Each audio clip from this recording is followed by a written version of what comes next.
The executive arm of state grew exponentially today with the appointment of over 30 new state ministers.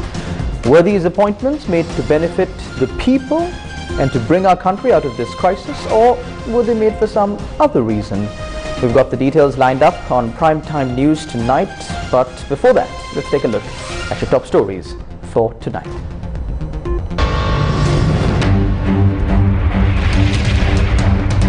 37 new state ministers sworn in.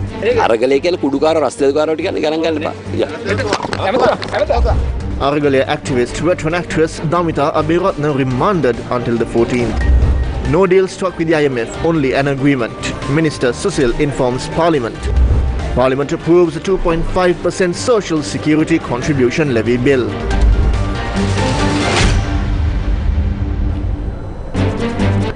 Sri Lanka Parliament, I beg your pardon, the President appointed over 30 new state ministers today, and the appointments were handed over at the President's office in Colombo. Sri Lanka's new state ministers took oaths in the presence of President Ranil Wickremesinghe at the President's office in Colombo. Jagat Pushpakumara, State Minister of Foreign Employment, Ranjit Siamalapitiya and Shehan Semasinghe, State Ministers of Finance, Lasant Alagiyawanna, State Minister of Transport, Dilum Amunugama, State Minister of Investment Promotion, Kanaka Herath, State Minister of Technology, Janaka Wakumbura, State Minister of Provincial Councils and Local Government, Mohan Priyadarshan De Silva, State Minister of Agriculture, Tenuka Vidanagamage and Arundika Fernando, State Ministers of Urban Development and Housing, Pramita Bandara Tennakon, State Minister of Security and Defence, Rohana Disanayaka, State Minister of Sports and Youth Affairs, Vichita Berugoda, State Minister of Piriven Education, Lohan Ratwata, State Minister of Plantation Industries, Taraka Balasuriya, State Minister of External Affairs, Indika Anuruddha, State Minister of Power and Energy, Sanat Nishanta, State Minister of Water Supply, Sripala Gamlat, State Minister of Highways, Shanta Bandara, State Minister of Media, Anuradha Jayaratna, State Minister of Justice and Prisons Affairs, S. Vyalendran, State Minister of Trade, Sisira Jayakodi, State Minister of Indigenous Medicine, Pial Nishanta De Silva, State Minister of Fisheries, Prasanna Ranavira, State Minister of Small and Medium Scale Industries Development, D.V. Chanaka, State Minister of Wildlife and Forest Conservation, D.B. Herath, State Minister of Livestock Development, Shashindra Rajapaksa, State Minister of Irrigation,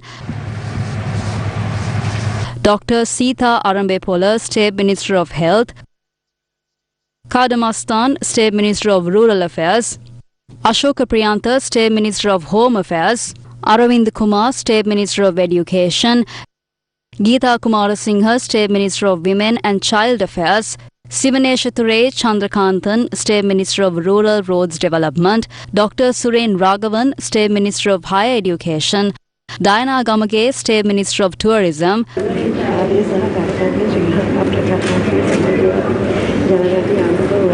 Chamara Sampath Dasanayaka, State Minister of Primary Industries, Anupa Pasquale, State Minister of Social Empowerment.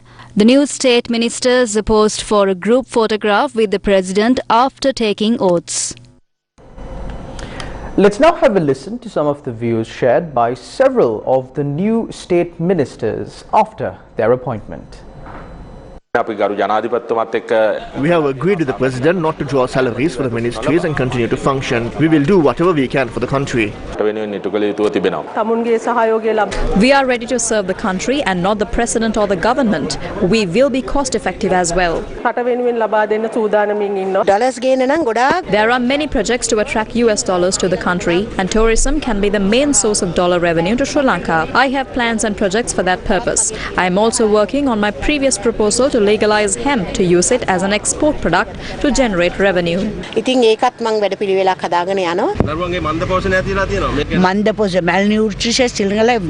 There is a map for malnutrition, and we are aware of the worst affected areas. We will identify the children affected by malnutrition and immediately provide them with nutritious meals.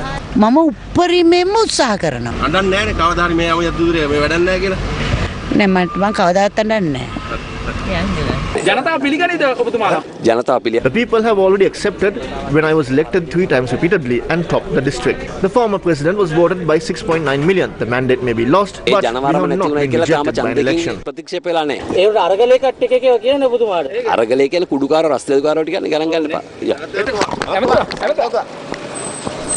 The Court of Appeal issued notice on parliamentarian Sanath Nishantha today. The Sri Lankan Court of Appeal issued notice on parliamentarian Sanath Nishantha to make submissions on the 13th of September 2022 with regard to 2 petitions filed against him alleging that he committed contempt of court. The petitions were called up in the presence of Justices Nisankha Aberratna and R. Gurusingha on Thursday. President's Counsel Upul Jayasuriya and Salia Piris, appearing for the petitioners, made submissions, and thereafter the Justices of the Court of Appeal decided to consider the petitions on the 13th of September. The petitions were filed by attorneys at law Priyalal Sirisena and Vijitha Kumara. The petition states that Sanath Nishantha was named as a suspect by the Attorney General in the incident surrounding the attack on the Gotago Gama protest site at Golface on the 9th of May 2022, and thereafter he was arrested by the CID, remanded by the 4th Magistrates Court and then released on bail. It added that the respondent Sanath Nishantha, who is out on bail, speaking to reporters at the SLPP office on the 23rd of August 2022, made comments criticizing the conduct of the magistrate on granting bail to the Aragalaya protesters. The petition notes that the comments made by the MP brought disrepute to the courts and challenged the rule of law. It notes that the statements had been made to break the trust the people have placed in the judiciary. The petitioners noted that Sanath Nishantha had committed contempt of court as per Article 105 subsection 3 of the Constitution of Sri Lanka. The petition requests that a charge sheet be filed and Sanath Nishantha be questioned as to why he should not be punished and be penalized for the charges. Actress Damitha Aberratna, who was arrested by the police, was placed under remand custody until the 14th of September by the 4th Magistrate Tilina Gamage today. Sri Lanka police said that actress Damitha Aberratna was arrested on Wednesday for unlawfully entering the president's office on the 14th of July 2022, unlawful assembly, rioting, obstructing the duties of government officers, harassment and obstructing the duties of the police officers. Damitha Aberratna was produced to the 4th Magistrates Court on Thursday by the Colombo North Crimes Division.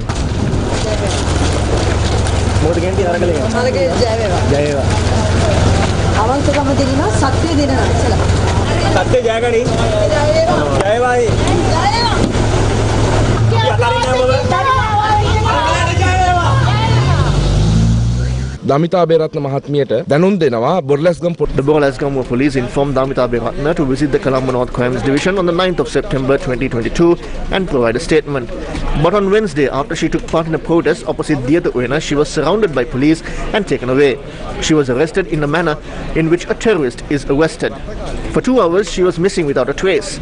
We asked the CID and the police. They denied they were aware of her whereabouts.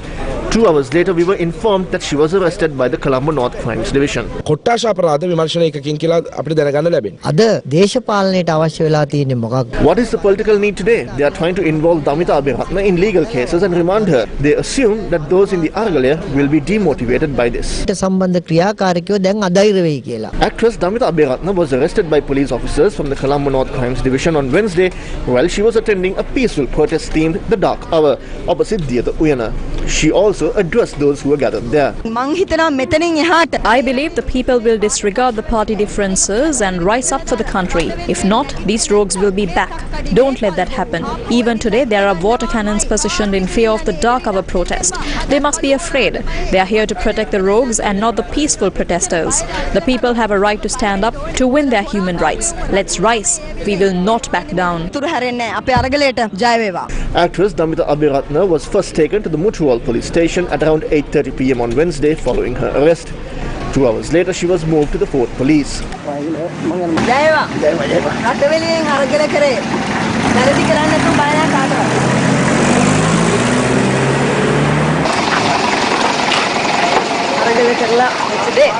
මම පොලිසියට කඩ උත්තර දෙන්න 9 දෙන්නම් කියලා කියදි තමයි අද මාව අරස් කරන්නේ.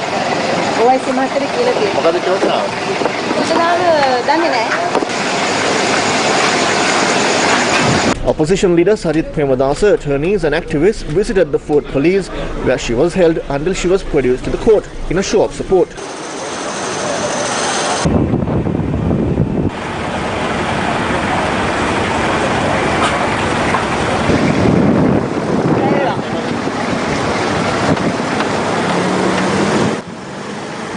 Damitha Aberratna is a Sri Lankan actress who is well known in the Sri Lankan stage drama, teledrama and movie industry and has also won many local and international awards. She moved beyond her scope of acting and got involved with social activists on behalf of the rights of the people. The arrest of veteran actress Damitha Aberratna was raised in Parliament today. Now, this discussion led to some heated exchanges in Parliament as well. It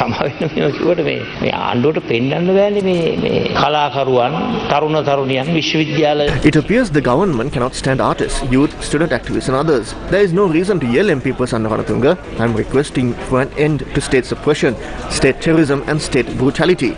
In such circumstances, how can you say that we must work together? Namal Rajapaksa is making some noise today. I am speaking on behalf of Damitha Aberratna. Why are you yelling? If a person has done something wrong, it is not wise for the opposition leader or anyone else to appear for such a person. At the same time, we must allow them to have justice in a court of law. It's not the Rajapaksas who decide on my representation and certainly not Namal Rajapaksa. The people of Hambantota are well aware of who gave rise to violence. Today, the constitution is something that is limited to its name. The constitution contains fundamental rights. It is the supreme law.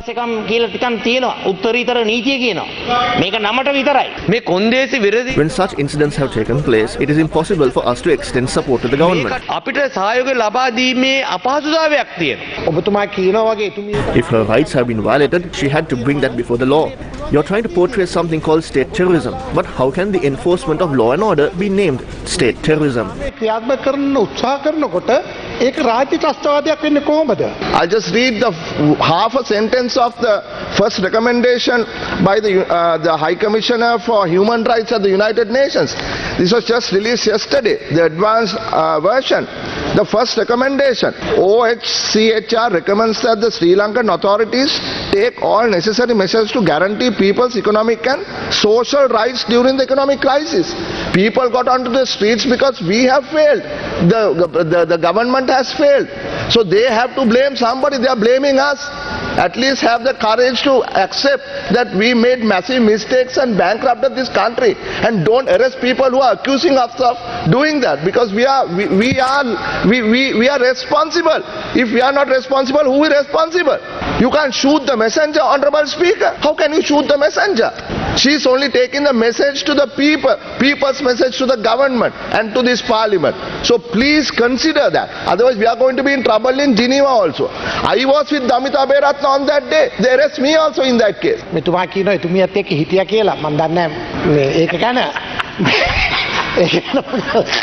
ඒක අපිට අදාළ දෙයක් නෙමෙයි ගරු කතානායකතුමනි.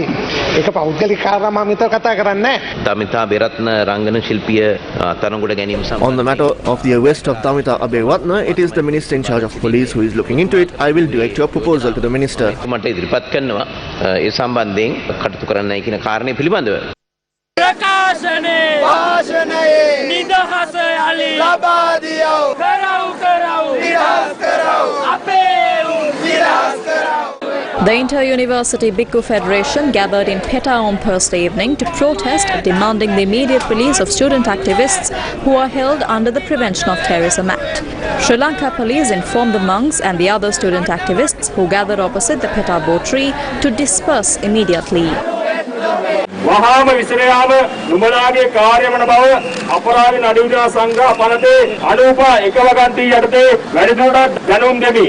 අන දෙන ලද පරිදි කටයුතු නොකරන්නේ නම් අනුප දෙකවගන්තියේ යටතේ රැස්වීම විසිරුව හැරීම සඳහාද සිරබාඩ ගැනීම සහ සිර අඩස්සියේ තැබීමේ කාර්ය සඳහාද සිවිල් බලය යෙදීමට හෝ පනත එක්කරන්නේ උද්ඝෝෂණ නවත්තන්න.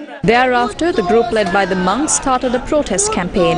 වෙඩි තිබ්බත් අපි එනවා මොන දඟගේ ඉර කෙරුවත් එකෙක් නෙවෙයි තව 1000ක් අපි අහනවා ත්‍රස්තවාදී පන. Who should be imprisoned under the Prevention of Terrorism Act? Shouldn't it be the leaders of this country who committed murder, who robbed the central bank, who sold the public property and brought this country to the state that it is in today? The people have not got what they demanded yet. Although there are no queues for fuel, people have not gotten fuel. The same goes for the prices of goods. Electricity and water tariffs were increased and the prices of goods also continue to increase. මේ වෙනකොට ඉහළ ගිහිලා තියෙන්නේ. අපි අහනවා මේ Ranil වික්‍රමසිංහගෙන්. We would like to ask Ranil Wickremesinghe, why are you imprisoning our brothers illegally like this? The people fought demanding a way to live when they had no other option. They demanded the state universities and for the schools to be opened.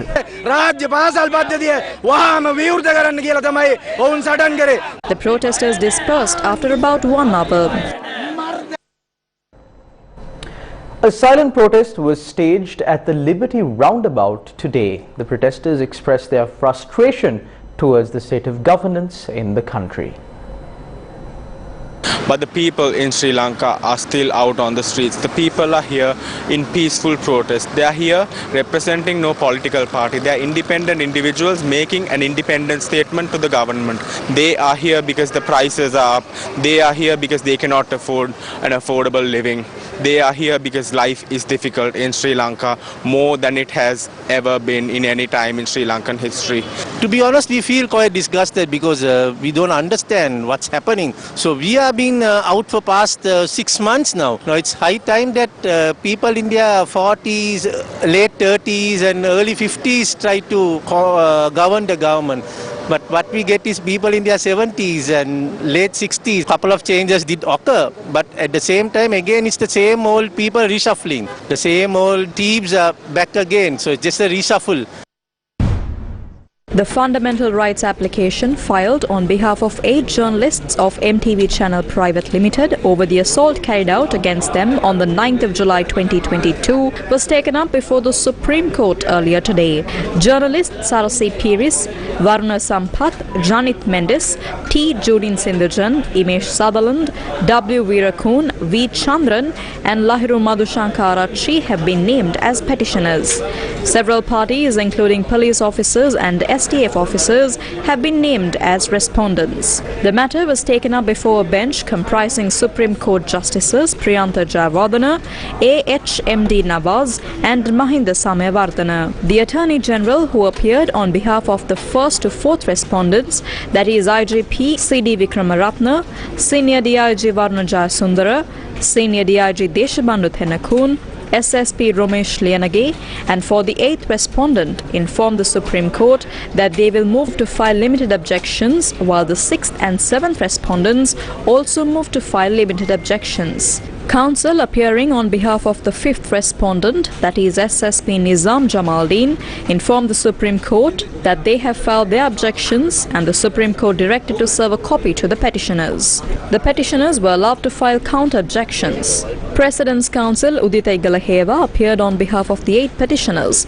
with Damitha Karunaratna, Niranjan Arulpragasam, N.K. Ashok Baran and Muru Igalaheva, instructed by Attorney at Law Charika Wanigabatuge. The matter will be taken up on the 31st of January 2023. The Buckingham Palace has said that Her Majesty the Queen is under medical supervision at Balmoral after doctors became concerned for her health. All the Queen's children are gathering at or are travelling to her Scottish estate near Aberdeen. The BBC report that it is very unusual for Buckingham Palace to put out a statement like this. It is usually unwilling to provide commentary on the 96-year-old monarch's medical matters, which are seen as private. The announcement comes after the Queen, aged 96, pulled out of a meeting of her Privy Council on Wednesday with doctors advising her to rest.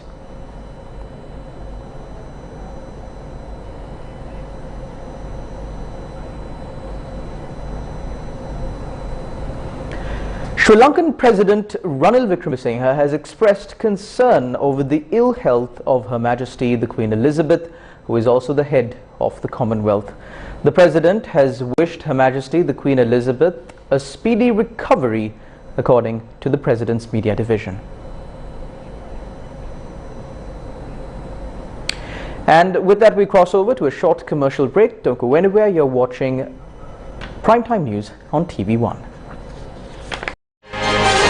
News First, main sponsor. Anka ege arakshita itigini petti. Surya gini petti. Welcome back to the news. The Social Security Contribution Levy Bill was passed by a majority vote of 81 in Parliament today. The vote on the bill was requested by the leader of the National People's Power, Kumara Dissanayake, and 91 votes were cast in favour. Only 10 votes were cast against the Social Security Contribution Levy Bill. Amendments were added to the draft of the bill during the committee stage, and the third reading of the bill was passed without a vote. This Social Security Contribution Levy, to be imposed at the rate of 2.5% upon the annual turnover, is 120 million rupees on the taxable turnover of importers, manufacturers, service providers, wholesalers and retailers. Our criticisms on this bill remains the same. Actually, when you add the VAT to this, it will not be 2.5%, but it's going to be 5%. This tax is nothing but a pickle, because there can't be two taxes. Either it's the VAT or the turnover tax. They appointed 36 new state ministers today. In the meantime, they are taxing the poor of this country. The poor will have to pay 5.5% or 7% as an added tax other than the VAT. Will the people accept this? I don't think the people are ready to pay this. Just look back and see what you did today.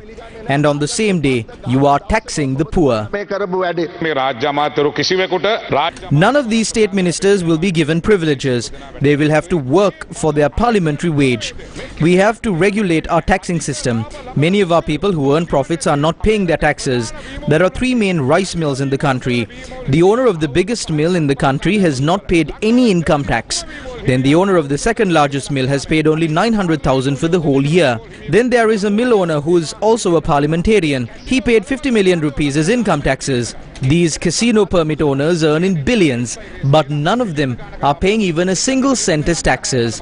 Then there are bookmakers in this country who earn in billions. They only pay 600,000 rupees for their license. The largest exporter, who exports apparels to the USA, exports apparels worth 150 million, but he only shows 1 million as his income to the Inland Revenue Department. The largest supermarket chain in the country, which owns 428 outlets, has not paid even a single cent as income tax for the year 2020. None of the main apparel manufacturers in the country pay income taxes. The largest condominium construction firm in the country has not paid even a single cent as income tax. There is no point in levying new taxes. What we need to do is to regulate these existing taxes. If you do that, we can earn 3,000 billion rupees through the Inland Revenue Department as revenue. Because of the Aragalaya, our eyes have been opened today. Thanks to the Aragalaya, our taxes have increased. Therefore, we should do this right. At least now.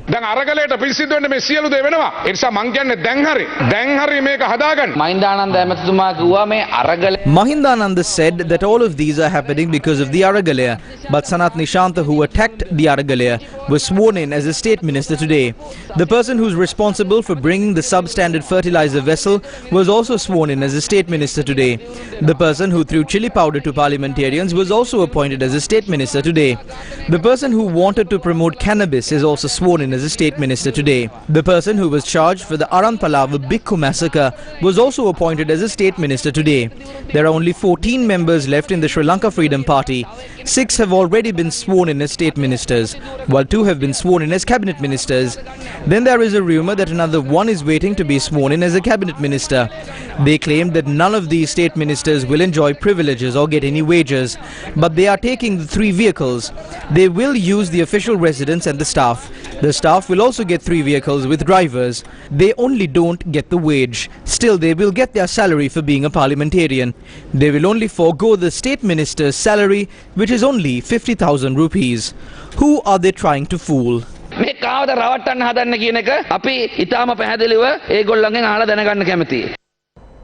TNA parliamentarian M.A. Sumantiran today questioned the rationale of appointing state ministers at a time when the country is facing an economic crisis. The government has appointed 37 state ministers today. This is another matter that shows that the government is wholly insensitive to what the people are going through. Those who ate 3 meals have reduced it to 2. Those who ate 2 meals have reduced it to 1. You see the number of people begging on the streets, how that number has increased now. Outside every bank, there are people with children waiting for customers to come out begging. That's the situation. And then you go and appoint ministers of state. Before, as this economic collapse started, we got together, including the current president, I almost said Ranil Rajapaksa, yes, Ranil Rajapaksa, and agreed that you only need 10 people in the cabinet. You don't need any deputy ministers or ministers of state. You can manage during an economic situation such as this. If you are telling the people to tighten their belts, well, how do you appoint? A Sri Lankan government minister noted that authorities have reached a staff-level agreement with the International Monetary Fund and not signed such an agreement. Leader of the House, the Sri Lankan Parliament and Government Minister Dr. Susil Premajanta on Thursday said Sri Lankan authorities have not signed any agreement with the International Monetary Fund. He said authorities have only reached an agreement for $2.9 billion. These facts were disclosed in Parliament following concerns raised by the opposition on the IMF agreement. I recall that when parliamentarian Anurayapa questioned about this, Minister Susil Premajant responded that it was not produced to the Cabinet of Ministers, so the Cabinet is unaware of this. We consider this as an attempt to conceal the truth on the economic front. What is the decision that is being made by leaving the Parliament and the people in the dark? This can only mean that it contains factors that affect the economy and the lives of the people. There is a discrepancy between this agreement and the manifesto of the Sri Lanka Podujana Peramuna. Therefore, this agreement is not in terms with your mandate. There is an attempt to conceal the agreement.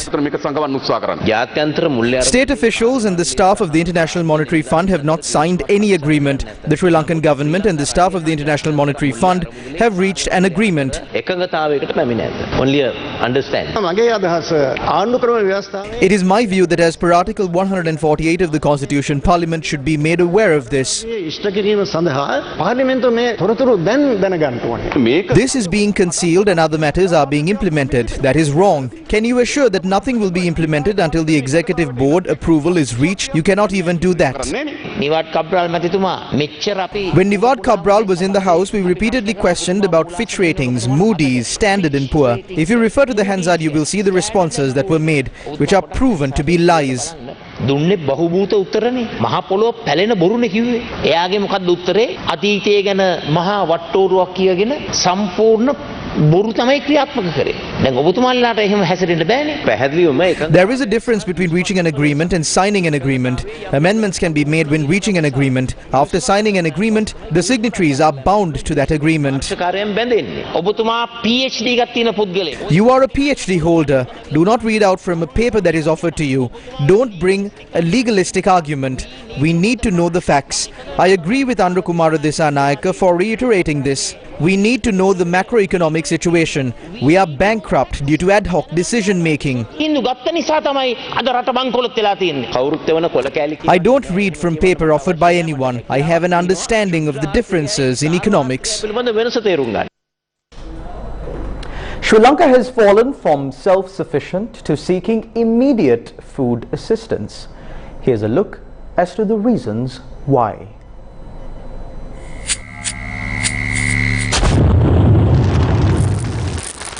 The most challenging issue faced by Sri Lanka today in the midst of an economic and a political crisis is food security and hunger, and this was highlighted in a recent paper produced to the Cabinet of Ministers.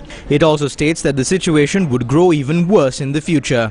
Quoting the United Nations, the Cabinet paper also noted that 1.7 million Sri Lankans seek immediate food assistance. Sri Lanka used to be known as a country that was self-sufficient in rice. So how did we fall to this present state today? After Sri Lanka invoked a complete ban on chemical fertilizers, it simply gave away 24 billion rupees for a Chinese fertilizer deal, which led to much controversy. Let's revisit the decision that led to another controversy. When Sri Lanka lost the Chinese fertilizer, the country looked to its neighbor India, who was testing nano-nitrogen liquid fertilizer. According to revelations made in the Sri Lankan parliament, 290 million rupees was deposited to a private bank account for this deal. United Farmers Trust Limited. United Farmers Trust is a company that pops up from nowhere. $1.257 million was given to that private fund. How was money deposited there? The controversy didn't end here. The Department of Agriculture ordered 2.1 million litres of nano-nitrogen liquid fertilizer from the Indian Farmer Fertilizers Cooperative in Gujarat. The first stock of the nano-nitrogen liquid fertilizer was sent to Sri Lanka by air. 500 millilitres of the fertilizer was imported at $12.45, which is approximately 2,520 rupees. However, the market value of the fertilizer in India stood at $3.23, approximately 654 rupees. The former agriculture minister's response to this issue was as such. You are looking at the nano-urea price. We are importing nano-nitrogen and not nano-urea.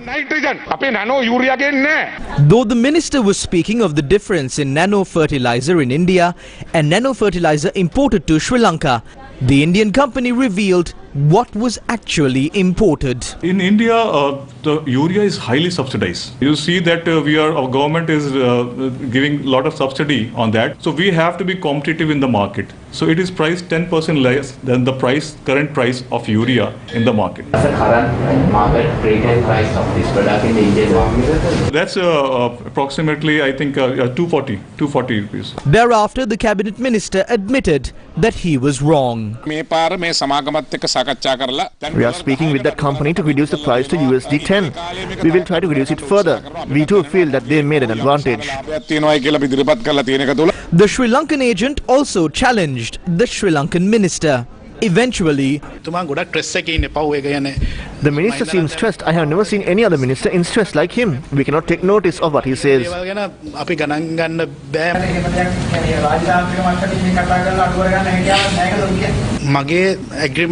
As per my agreement, it is impossible.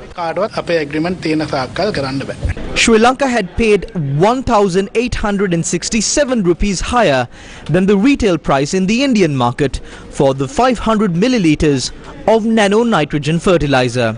Accordingly, Sri Lanka would have incurred a total cost of approximately 7.8 billion rupees additionally if it imported the entire stock at that rate. 1.7 million Sri Lankans seek immediate food assistance. Isn't this deal too a reason that led to this situation? Shouldn't there be an investigation into such incidents, at least now?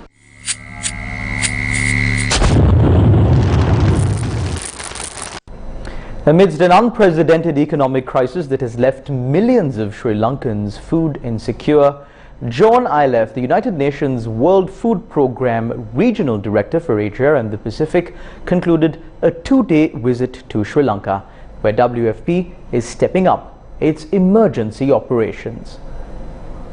We need to avoid this crisis, and to avoid this crisis, we need to act very quickly. We are working tirelessly to implement our programme, and even more tirelessly at the moment to fill the $20 million funding gap which we currently face and which puts our operation in jeopardy. What's also needed is urgent measures to kickstart the economy. The economy has taken a huge hit through the economic crisis, and we're seeing that both at central level here in Colombo, but really all over the country. Agriculture is essential, and so measures are needed to provide fertilizers and agricultural inputs for the upcoming season. However, that economic stimulus needs to come in large volumes and come quickly. Women's rights activists spoke to reporters today on the hardships faced by all Sri Lankans. We are ranked second in the world for child malnutrition. State ministers will find solutions to their issues. Their spouses will also have solutions. But the number of people suffering from malnutrition will increase every day. How can our people afford to maintain more than 30 more state ministers? These state ministers will feast using the hard-earned dollars sent to our country from our expatriates. Do they really want to restore this country, or are they here to ruin it further? Who's responsible for this economic crisis? These newly appointed state ministers will also join the same old flock of people who are responsible for this crisis. Today, tax concessions are given to companies owned by associates of these state ministers. Actually, these state ministers are a burden to our country. Take India or Japan or any other country in the world, none of these countries have this many state ministers. Are we supposed to eat these state ministers to satisfy our hunger? What is the point of having all these ministers if our children cannot even eat an egg? What is the point of all this if our children are suffering from malnutrition? What is the point of this if we don't even have rice in our kitchens? Just like they aggravated this crisis in the past, a new group has joined the government that was already full of thieves. News First with the people. ලොවටම එළිය දෙන්න දිලෙන සූර්යා අමතක වෙන්නෙම නැති නමගේ සූර්යා කොහොතින් දැල්වෙන ගිනි කුර සූර්යා කවදත් නමගත් ගිනි පෙට්ටි සූර්යා කවදත් නමගත් ගිනි පෙට්ටි සූර්යා කවදත් කොතනත් සමගේ විශ්වාසය දිනාගත් අංක එකේ ආරක්ෂිත ඉටි ගිනි පෙට්ටි සූර්යා ගිනි පෙට්ටි. The Japanese Foreign Minister's commendation was presented to the Sri Lanka Eye Donation Society by Mizukoshi Hideki, the ambassador of Japan to Sri Lanka, on the 6th of September this year. The ceremony was part of the special program commemorating J.R. Jayawardena's historic speech at the San Francisco Peace Treaty 71 years ago. In recognizing the Sri Lanka Eye Donation Society's earnest work towards citizens and endorsing the strong friendship of the two nations, the government of Japan has extended both grants and technical assistance. The foreign minister's commendations are awarded to individuals and groups for their outstanding achievements in the international field to acknowledge their contributions to the promotion of friendship between Japan and foreign countries. The Sri Lanka police is branched out into multiple divisions to ensure that law and order is maintained. Tonight, on the People's Police, we take a look at the Police Criminal Records Division. The People's Police. Every single crime, minor or large scale, is documented and digitized at Sri Lanka Police.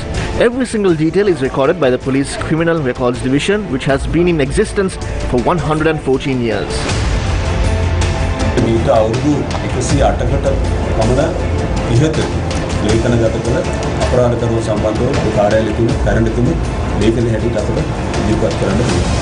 Sri Lanka Police also possesses an AFIS or automated fingerprint identification system that can access all the details of a criminal within a matter of seconds.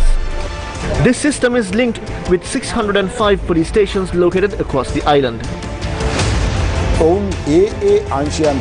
These are experts who have excelled in their fields. These experts are well known as scene of crime officers or SOCO officers. These officers in our division are equipped with the latest technology to carry out their duties.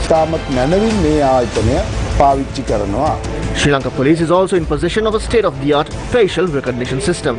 In addition, the Sri Lanka Police scene of crime officers or SOCO teams operate around the clock, gathering biological and physical evidence related to any crime.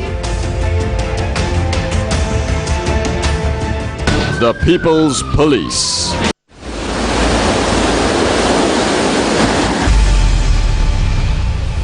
Day 4 of the 4th edition of the DIVA Survey program, seeking to support the most impoverished communities in Sri Lanka, began around the Colombo district today. The program is supported by LOLC Holdings.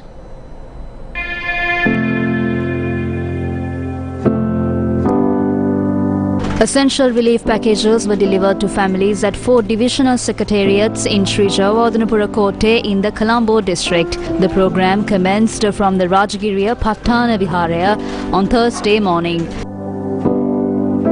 The program aims to provide nutritious meals to low-income earners in Sri Lanka. The DIVA program identified families that need relief and delivers relief packages to them.